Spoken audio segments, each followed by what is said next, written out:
मेरे सामाजिक परिवार के सभी सदस्यों को नमस्कार। और अब मैं बात करने जा रहा हूं बिहार विधानसभा की 6 और सीटों की।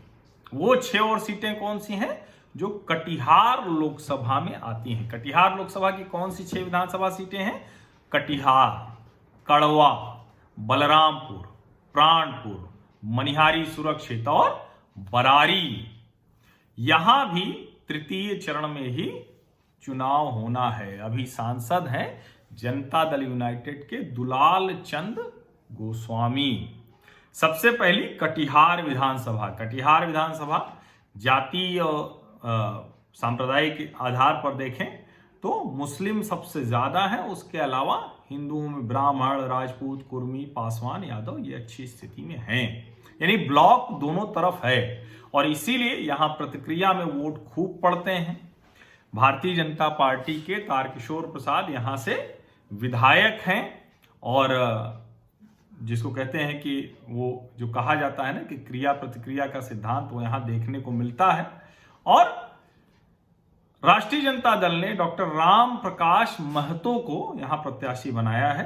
तारकिशोर प्रसाद जो है भारतीय जनता पार्टी वो तीसरी बार यहां से जीते हैं। मतलब जनता दल यूनाइटेड के साथ रहने पर भी और न रहने पर भी वो चुनाव जीत जाते हैं। इस बार भी उनकी जीत की स्थिति ज्यादा दिख रही है, जीत की सूरत में है।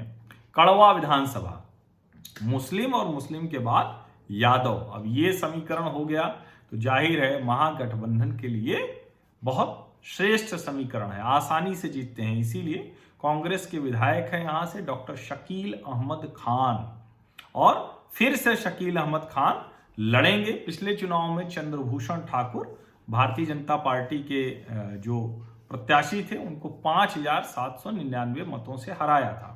शकील अहमद खान के लिए अच्छी स्थिति यह है कि अब चूंकि फिर से जदयू साथ में आ गई है और ये जदयू के कोटे में चली गई तो भाजपा के चंद्रभूषण ठाकुर को टिकट भाजपा नहीं दे सकी, तो भाजपा से वो चले गए लोजपा। अब लोजपा से लड़ेंगे चंद्रभूषण ठाकुर, कांग्रेस से विधायक डॉक्टर शकील अहमद खान और जनता दल यूनाइटेड से सूरज प्रसाद राय। लेकिन कुल मिलाकर जो स्थिति है उसमें कांग्रेस के विधायक की स्थिति फिर से मजबूत दिख रही है। उसकी वजह यही है कि चूंकि भाजपा से जो लोजपा में गए हैं चंद्रभूषण ठाकुर वो थोड़ा बहुत तो नुकसान करेंगे ही करेंगे। अब ओवैसी और बसपा और उपेंद्र कुशवाहा का गठजोड़ कितना डेंट करेगा वो देखने वाली बात होगी। बलरामपुर, ये भी माई समीकरण MY उसका एक कहें कि बड़ा एक प्रमाण ये भी है। 7 नवंबर को यहां भी वोटिंग होनी है। यहां से CPI MLL यानी भाकपा माले उसके महबूब आलम हैं विधायक। फिर से महबूब आलम लड़ेंगे क्योंकि राजद, कांग्रेस और लेफ्ट पार्टियों के गठजोड़ में ये सीट आई है महबूब आलम के खाते में, यानी माले के खाते में। और ये चूंकि बाद में परिसीमन के बाद बनी सीट है तो 2010 में यहां से निर्दलीय दुलार चंद्र गोस्वामी जीते थे, वही दुलार चंद्र गोस्वामी जो अभी सांसद हो गए। और 2015 के चुनाव में महबूब आलम ने वरुण झा को हराया था 20,449 मतों से। इस बार भी माले विधायक की स्थिति ज्यादा बेहतर है यहां, क्योंकि राजद, कांग्रेस और माले का जो गठजोड़ है, जो मत समूह है, वो ज्यादा अच्छी स्थिति में है। वरुण झा अब VIP से प्रत्याशी हैं और लोक जनशक्ति ने संगीता देवी को यहां से प्रत्याशी बनाया है। प्राणपुर, ये भी एक ऐसी विधानसभा जहां से मुस्लिम प्रत्याशी हमेशा उसको बढ़त रहती है क्योंकि मुस्लिम मतदाता बहुत ज्यादा हैं, उसके अलावा यादव हैं, दलित हैं। अभी लेकिन प्रतिक्रिया का सिद्धांत यहां चला और विधायक जो हैं वो हैं विनोद कुमार सिंह, भारतीय जनता पार्टी। और इस सीट पर जदयू जब साथ थी तब भी और जदयू साथ नहीं है तब भी विनोद कुमार सिंह, भारतीय जनता पार्टी, वो जीतते रहे लगातार 3 चुनावों से। राष्ट्रीय कांग्रेस पार्टी के इशरत प्रवीण को हराया था। अब इशरत प्रवीण यहां लड़ी और ये समझने की जरूरत है कि राष्ट्रीय कांग्रेस पार्टी जो NCP महाराष्ट्र वाली है तो वो भी यहाँ के तो प्रत्याशी मजबूत रहे और दोनों उम्मीदवारों के बीच में जो अंतर था हार जीत का वो 8,000 का था। 2010 और 2000 में भी विधानसभा पहुंचे थे।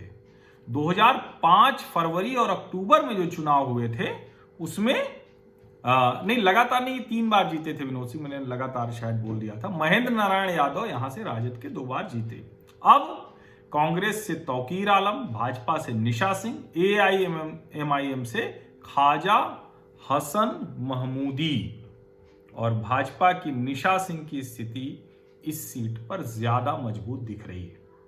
मनिहारी सुरक्षित, मुस्लिम वोटर बड़ी संख्या में, उसके बाद ब्राह्मण, कोयरी, पासवान और यादव हैं। और चूंकि कांग्रेस से अगर कोई वैसा प्रत्याशी है, कांग्रेस से मनोहर प्रसाद सिंह लड़े थे, वो विधायक बन गए क्योंकि राजद और जदयू का समर्थन मिला था।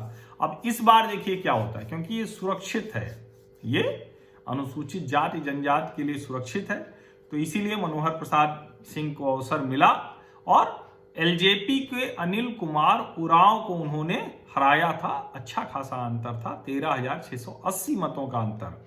अब फिर से मनोहर प्रसाद सिंह विधानसभा के लिए अपना दम भर रहे हैं। जदयू से शंभू सुमन और AIMIM से गौरेती मुर्मू सहादुर। अब देखिए AIMIM कहने को मुस्लिम पार्टी है, लेकिन जहां मुस्लिम है वहां तो मुस्लिम को दिया, जहां हिंदू मत है वहां नहीं दिया। क्यों नहीं इन्होंने यहां तो ये पूरी तरह से कांग्रेस को ही मदद करेंगे, इसलिए जो बेहतर स्थिति है वो कांग्रेस के विधायक की ज्यादा मजबूत स्थिति दिख रही है।